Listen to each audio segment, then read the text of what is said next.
This whole thing started a few days ago when someone put up a video saying that police bullied an elderly lady. And police came out with a statement to say, look, this lady was lost and we were actually helping her. And we had bought food for her and helped her home. Now TOC has put up a video taken by that person who made the original allegation and said police have lied and they didn't buy food for her and that they shouted at her, basically bullied her. You know, it's regrettable that these very false statements are being made.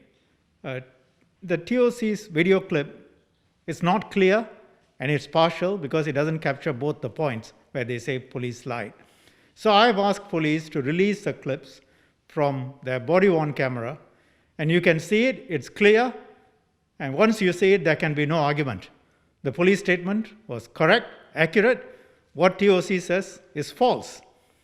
The body-worn camera shows that the police officer was helping the lady. He bought food for the lady, passed it on to her, and the clip also shows exactly what was said by the police officer. The officer wasn't even speaking to the old lady. She speaks Hokkien. The officer spoke in English to the elderly lady's helper, and the officer said, and I quote, "She never wear a mask, you know." The elderly lady has dementia, and her daughter has confirmed this. And the daughter is upset. She told the police she's upset that the old lady has been taken advantage of by TOC to spin a story because TOC has put up a video of the lady saying various things. You can tell people who have dealt with people who have dementia will know that you can sometimes get them to say many things. They will not remember what they had half an hour earlier. So TOC, you go and interview her, this old lady, try and get her to say things. I would say this is despicable, and how low people will stoop. Unethical, cynical. This whole exercise by TOC is quite malicious to attack the police. We have many elderly people in Singapore. What happened here is not an unusual occurrence. A fair number have dementia. They get lost in the housing estates. Police are often called. They go there, they help them. And that is what happened here.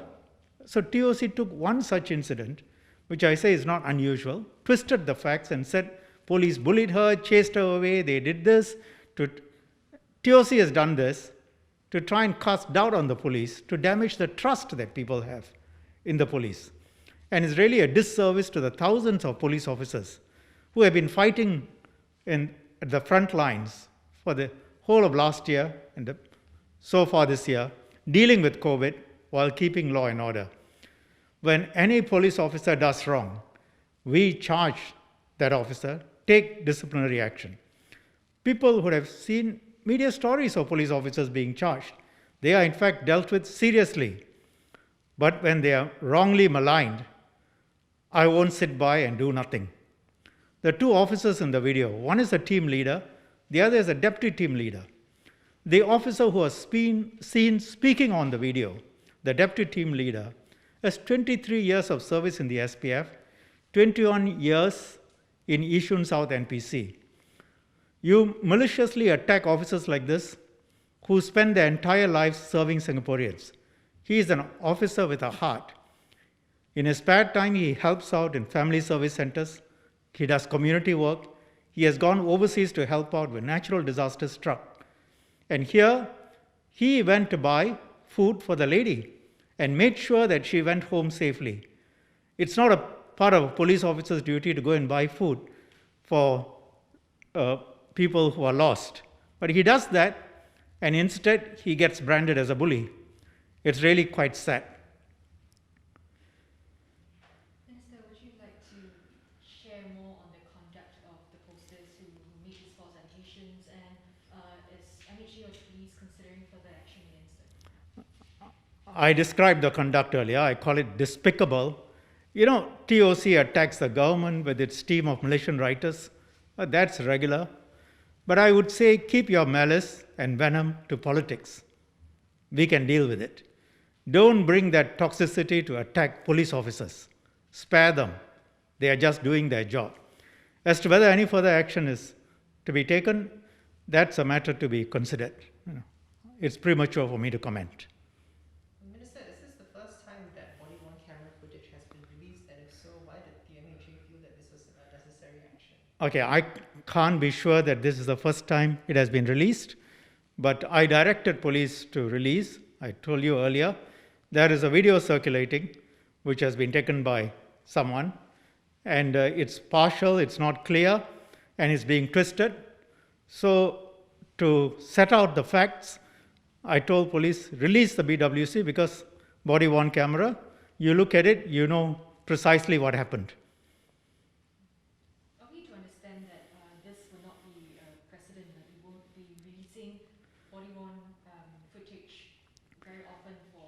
Well, generally, these are, whether it's evidence from a camera or evidence from documents, if there is an offense, it will be part of the investigative process, and you don't release these things. Police have the power to release, but you've got to look at the circumstances, and then you've got to make sure that nobody is prejudiced by such a release. Investigations are not prejudiced, and there must be a good reason for releasing, even if the other circumstances are satisfied. If there's no prejudice, no investigations being carried out, which would be prejudiced, and there is some public interest to be served. As I said, when doubt is being cast on police integrity by using a video which is not clear and which is partial, then I think public interest is served by releasing the relevant parts of the body-worn camera. Okay. Thank you.